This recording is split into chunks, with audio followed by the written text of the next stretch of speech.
to see this.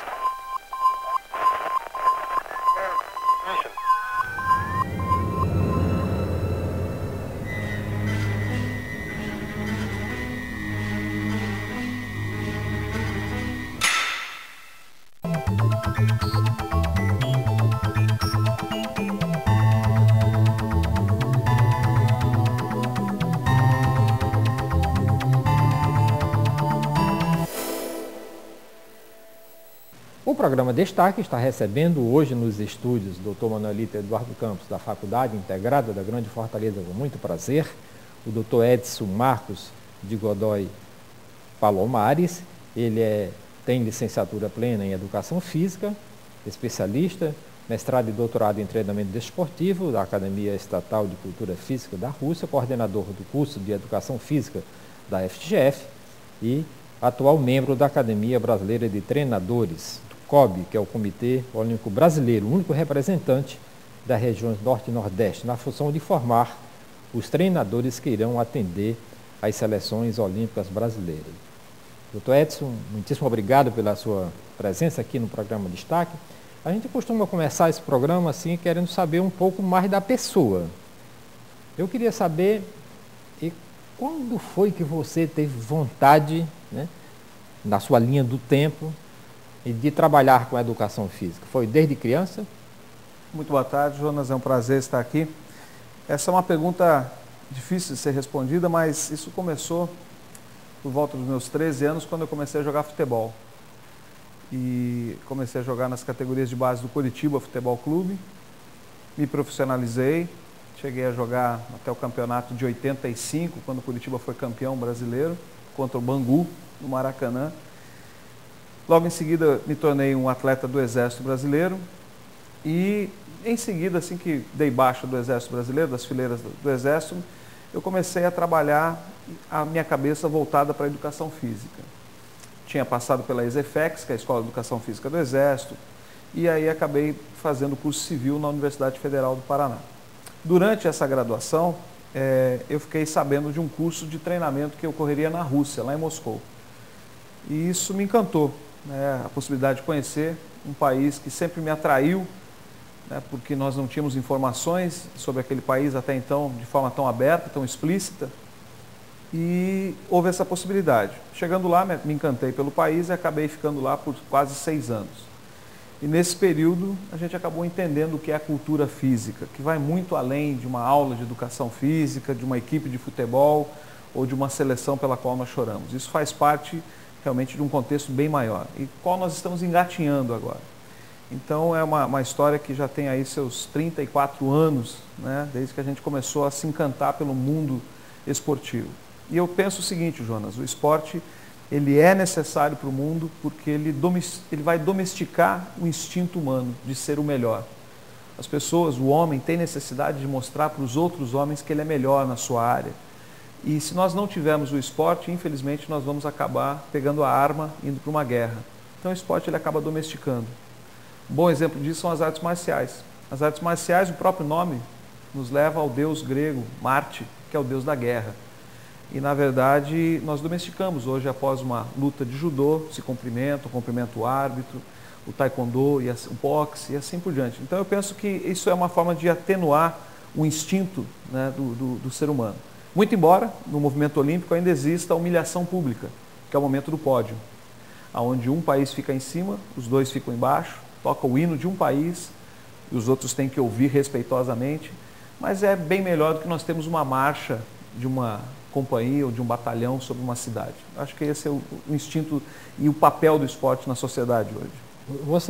Você diria que o esporte, ele socializa as pessoas, ele junta as pessoas, ele iguala as pessoas como ser humano?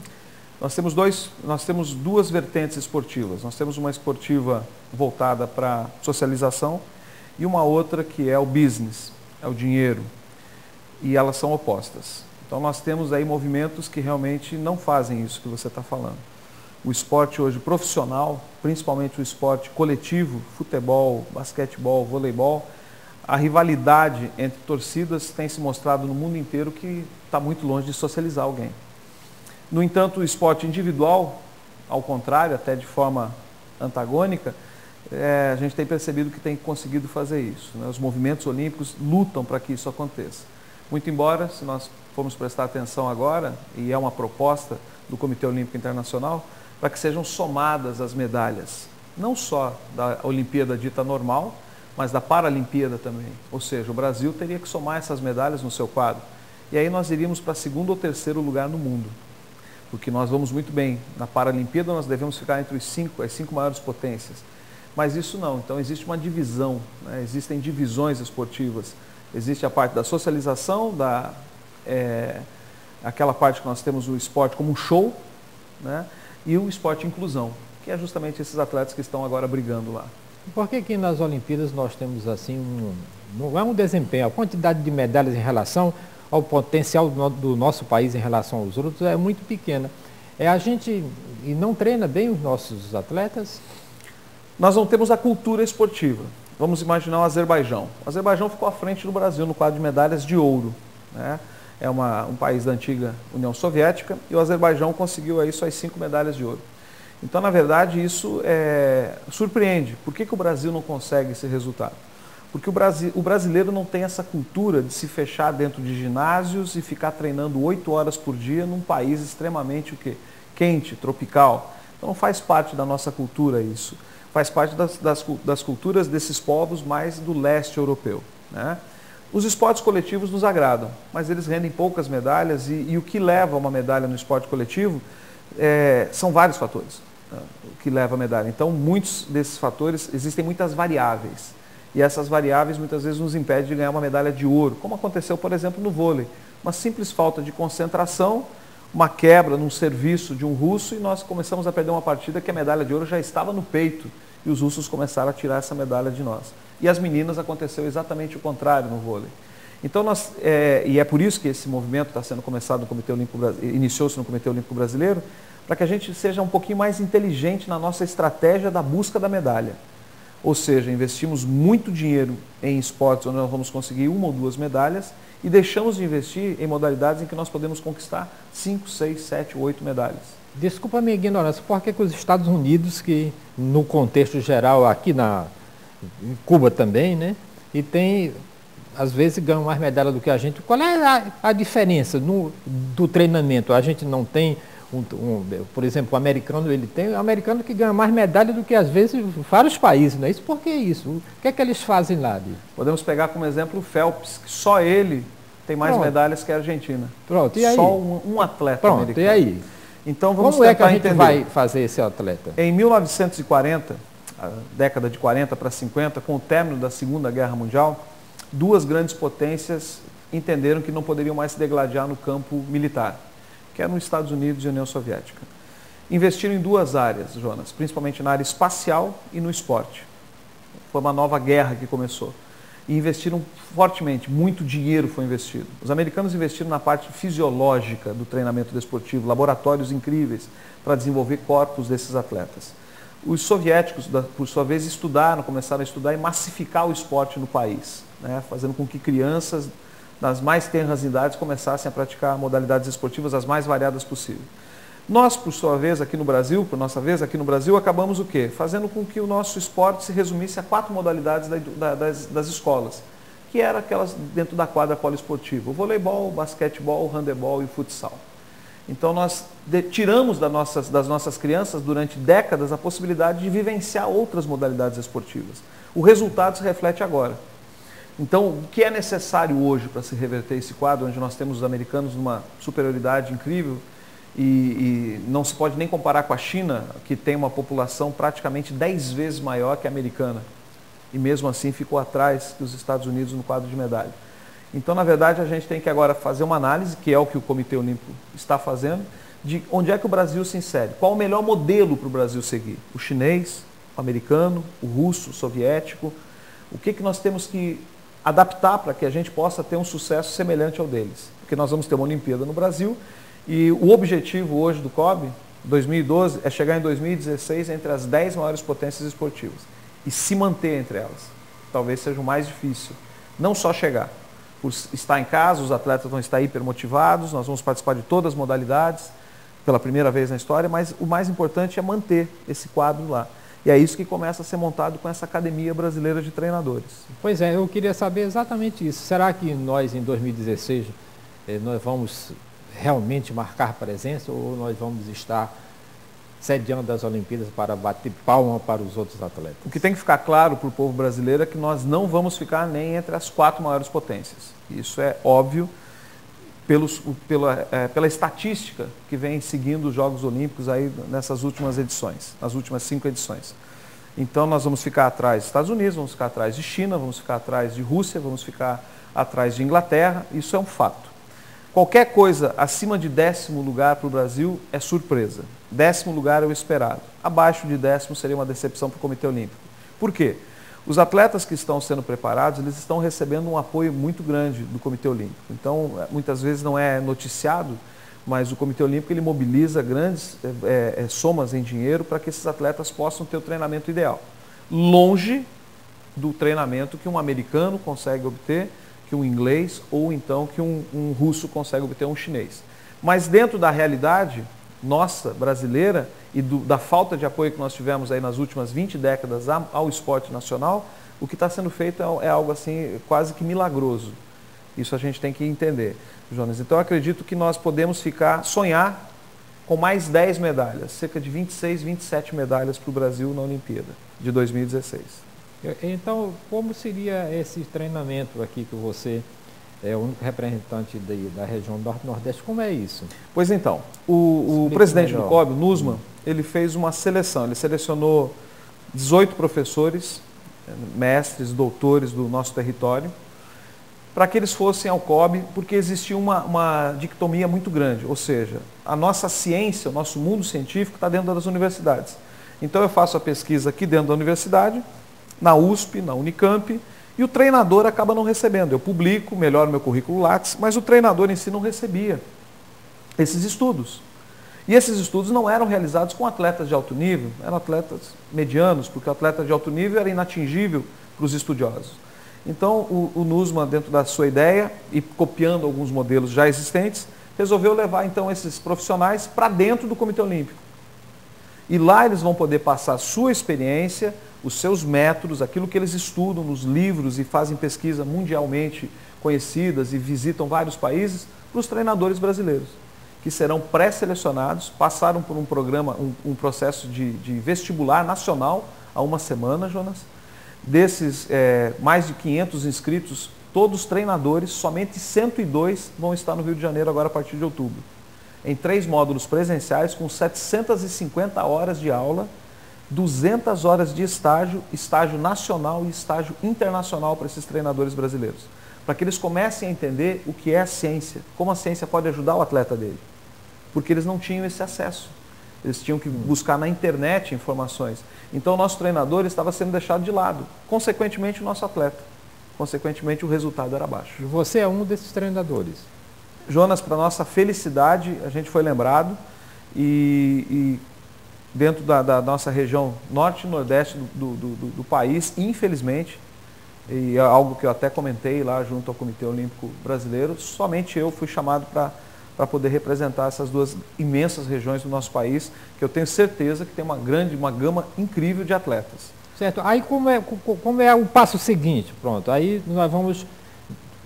E qual é a sua atuação? De que forma o Norte e Nordeste vai ser representado lá nessa Olimpíada? Muito bem. Então, nós temos um problema hoje. Por exemplo, o estado do Ceará, das 37 modalidades olímpicas, estão faltando ainda 13 federações aqui no Ceará. Nós não temos 13 federações de esportes que são considerados olímpicos aqui, constituídos. O tiro de arco, por exemplo, é uma modalidade, só para citar como exemplo. Então nós não temos essas federações. Consequentemente, nós não podemos ter os nossos atletas daqui do nosso estado representados. Claro. Então hoje o principal papel nosso vai ser conscientizar as pessoas ligadas ao esporte, principalmente a nível de secretaria, de estado, de município forte, que é Fortaleza, para que a gente consiga dê apoio para a criação dessas federações. Aí nós poderemos o quê? Fazer com que os nossos atletas se federem, participem de seletivas regionais, estaduais, para depois participar de nacionais e no futuro poder ser um atleta representante do Brasil na Olimpíada. Caso contrário, o Ceará vai ficar fora desse processo. Quando você diz o Ceará, e como é que fica, por exemplo, o Piauí, como fica o Maranhão, como é que fica a Amazônia, o Acre? Eles vão ter, nesse primeiro momento, nós não temos tempo para fazer o contrário. Foi a primeira pergunta, quando o Nussmann abriu e o Marcos Vinícius abriram para as perguntas lá no Rio de Janeiro, há 2 semanas atrás, eu fui a primeira pessoa a fazer a pergunta. E a primeira pergunta que eu fiz, se existia já na mente deles, na cabeça deles, um processo de redistribuição desses centros de excelência. No primeiro momento, eles não conseguem fazer isso. Primeiro que o Brasil não tem condição financeira. Um centro de excelência hoje custa caro. Mas existe a possibilidade de alguns estados se oferecerem, por questão governamental ou de prefeitura, de sediar uma dessas modalidades esportivas, dessas 37. Levantar a mão, Piauí, por exemplo, e falar, olha, eu vou montar um centro de excelência, vou bancar para trazer o treinador da Coreia para treinar aqui, e eu gostaria que fosse no meu estado, que a gente tivesse o centro de excelência aqui para ajudar nesse processo olímpico. E aqui no Ceará, já que você é o representante, como é que o governo está vendo? Nós vamos conversar com o Ferrúcio, para que a gente possa conversar, ter um primeiro contato com ele, para verificar a possibilidade de trazermos para cá o Centro de Excelência de Ginástica, né, porque a obra do Castelão vai disponibilizar uma grande área lá, com uma grande arena para ginástica. Então, que está atualmente agora no Rio Grande do Norte. Não é destituir pessoas, absolutamente, claro, não é essa a ideia. É dar uma melhor condição para aquelas pessoas que estão agora no Rio Grande do Norte poder trabalhar aqui. Então nós vamos ter que agora fazer uma organização política para poder trazer modalidades para que o Ceará faça parte e seja ativo nesse processo. Esse talvez seja o meu principal papel, além de dar aula para os nossos treinadores lá. Sim. Que a grande maioria dos professores são de São Paulo, Rio de Janeiro, Minas Gerais. Esse é o grande grupo. E somente eu que fiquei do lado de fora desse eixo que eles chamam Rio-São Paulo. Então a gente vai ter que brigar muito por isso. E por que a gente não convida o Ferrúcio, você e mais outras pessoas para discutir esse assunto aqui, né? Para discutir na televisão e trazer... É uma discussão muito importante, e nós até já temos uma pauta do que vamos conversar com ele, como é que o Estado pode participar mais ativamente disso, a gente já tem uma ideia. Já foi semeado lá no COB essa semente, já está lá. Então agora a gente vai ter que aguar, vai ter que dar uma fortalecida nesse processo, com o apoio principalmente de governador. Se o governador der o apoio, aí fica muito mais fácil para o COB liberar algum desses centros de excelência. Eu tenho uma curiosidade, como é que você, que é o coordenador único aqui, o representante das regiões Norte e Nordeste, vai lá para o Acre, por exemplo, né, e convencer o governador do Acre para que é importante que tenha um representante lá na Olimpíada? Isso vai ser impossível. Vai ser impossível até pela população. Estatisticamente, nós vamos ter que buscar as regiões mais populosas para buscar os atletas. Esses atletas que nós, porventura, encontremos hoje, não vão participar do Rio. Pois é, como é que você encontra um atleta? Eu tenho essa curiosidade, porque a seleção é tão grande, certo? Mas... O processo de seleção de atletas é uma das joias que cada país guarda consigo. A China, por exemplo, dentro da sua quase 2 bilhões de habitantes, da sua população gigantesca, estatisticamente consegue um grande número de atletas. Porque tem muita gente. Mas aqui, como é que você enxerga esse atleta? Por exemplo, colégio tal tem um menino que ele é excelente em natação, sei lá, em qualquer modalidade de esporte. E quem é que diz, rapaz, olha, tem um gênio aqui? Alguém vê isso? Sim. O primeiro detector do talento, sem dúvida, é o professor de educação física. Pronto. O educador físico é o primeiro a verificar que aquele garoto ou aquela garota está acima da média. E ele vai analisar em que ele está acima da média. É num salto? É numa corrida? É numa prova de resistência? É numa agilidade durante o carimba? Se destaca muito além dos outros. Isso chama atenção. O fato dele ter força, por exemplo, em membros inferiores, ou seja, ele salta muito bem durante uma aula de educação física, pode capacitar ele para várias modalidades esportivas. E aí esse profissional da educação física vai ter que ter um olho clínico para identificar se ele tem características biológicas de um saltador, de um ciclista, né, de um saltador em altura, distância, triplo, ciclismo, modalidades, lutas que precisem de muita força em membros inferiores. E aí ele vai encaminhar dentro da sua região, e aí nós temos um problema sério, porque eu preciso de um local para que essa criança seja encaminhada. Isso. E se não houver esse local, eu vou perder esse talento. Isso. Então, se nós não temos aqui, por exemplo, um centro de excelência de tênis, só temos escolas particulares, onde eu tenho que pagar uma mensalidade elevada, eu posso perder muitos talentos, porque ele não vai nunca poder pegar uma raquete na mão, que é o que acontece com muitas crianças. Ou pegar uma vara para realizar um salto com vara, porque não tem o equipamento, não tem o centro de excelência. Então, essa política esportiva que se fala, o direito à prática esportiva, a gente está muito longe de conseguir isso ainda. Então, são poucos que chegam a essa elite. Mesmo assim, nós vamos ter um bom resultado. Estamos tendo um bom resultado, mas não estamos abrangendo a todos no processo seletivo. Isso é mais fácil no futebol, quando o garoto joga futebol, porque várias pessoas enxergam esse garoto, por exemplo, num bairro qualquer, em uma pelada qualquer, e a partir daí esse garoto pode chegar ao estrelato? O centro de excelência do futebol nós podemos fazer aqui nesse corredor. Coloco 2 traves aqui, 2 traves lá, e temos um pequeno centro de excelência. Mas muitas modalidades, remo, eu preciso de uma lagoa, claro, preciso de barcos específicos, o iatismo, lutas, eu preciso de equipamentos para proteger essas crianças, para que elas não se machuquem durante o processo. E pronto, remo, essa modalidade tem aqui no Ceará? Olha, Jonas, você tocou num ponto, quando eu passo por essas lagoas aqui, esses lagos, é um absurdo o que nós temos de potencial natural na cidade. Lindíssimo. É uma modalidade esportiva que o Brasil até hoje não teve uma boa representatividade, então não podemos dizer que São Paulo é melhor, que Rio é melhor, porque o Brasil simplesmente não aparece. Então nós temos aqui, na nossa própria região, na nossa própria cidade, estruturas que nós precisaríamos o quê? Do equipamento, uma pequena sede, pessoas para cuidar, a própria população, quando sente que aquilo é para o bem da sua cidade, ajuda a zelar, e em 6 meses, eu não tenho a menor dúvida que nós já teríamos pessoas se destacando no remo. Aqui mesmo tem uma lagoa de Parangaba aqui, que é lindíssima ali, só bastava tirar aquele negócio daqueles carros dali. Nós temos várias. Linda. Então a raia está pronto, o raiamento está pronto. Então poderia treinar aqui um local quente, agradável, a maior parte do ano. Por exemplo, nós estamos com um centro de excelência aqui do vôlei de areia. O vôlei de areia já tem o centro de excelência aqui. Eles treinam na beira-mar, ali na praia de Iracema foram montadas mais algumas quadras para eles, porque muitos atletas são daqui, moram aqui no vôlei de areia e pediram o apoio. Então o Banco do Brasil, que é o banco que patrocina, né, tem apoiado eles e construído isso daqui. Mas isso é uma iniciativa dos atletas, não foi do governo, foi dos próprios atletas que pediram isso. Pois é, aí o patrocínio de atleta que está surgindo, é fácil arranjar um patrocínio para o atleta? Existe o Comitê Olímpico Brasileiro, ele tem um departamento de marketing que justamente recruta empresários que gostariam ou que estão nesse processo já de patrocínio de atletas. E juntamente ao governo também para essas bolsas atletas e agora a Bolsa Treinador, que há 3 semanas atrás foi aprovada pelo governo. Então o treinador agora também terá um direito a uma bolsa para poder treinar melhor o seu atleta. Esses atletas que começam a se destacar a nível principalmente estadual, já começam a entrar na alça de mira do Comitê Olímpico Brasileiro. Porque é interessante que nesses nossos estados que têm um destaque maior no esporte, esses atletas recebam um apoio para poder representar melhor.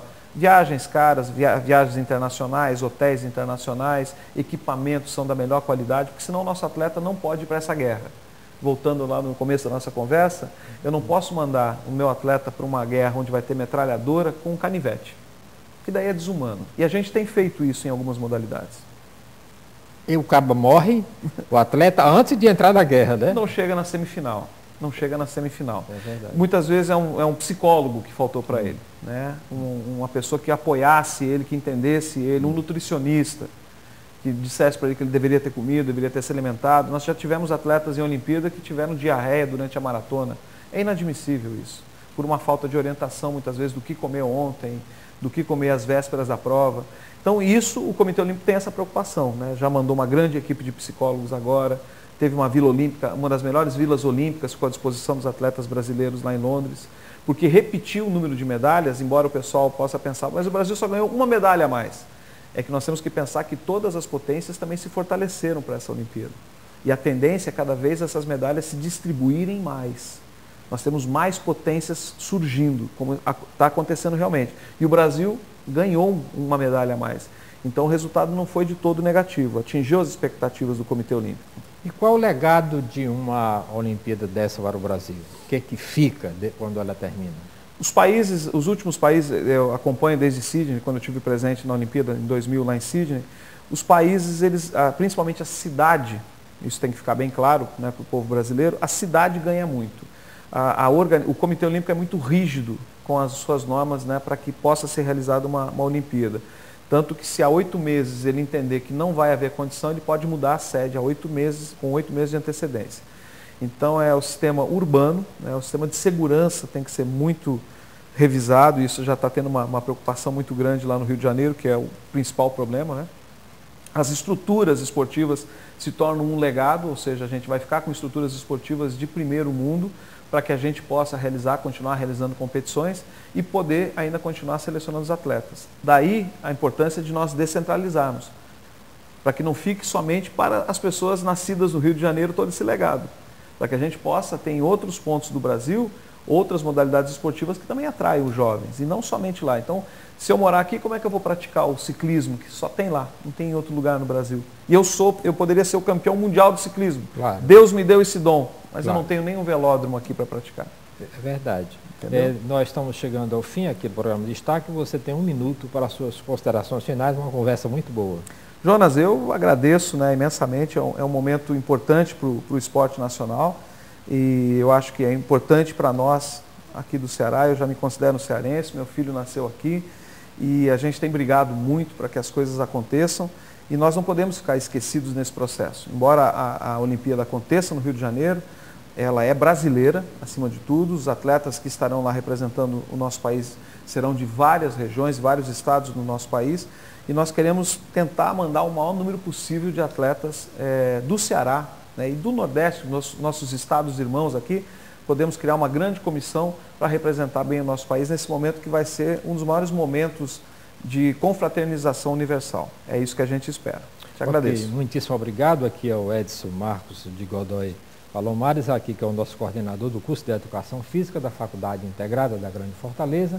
E o programa Destaque volta na próxima semana com outra personalidade em destaque aqui pela FGF TV, o seu canal universitário de Fortaleza. Este programa também é exibido através do youtube.com/FGFES, onde você assiste este e outros programas gravados e produzidos aqui nos estúdios do Dr. Monelito Eduardo Campos, da Faculdade Integrada da Grande Fortaleza. Muitíssimo obrigado pela sua audiência.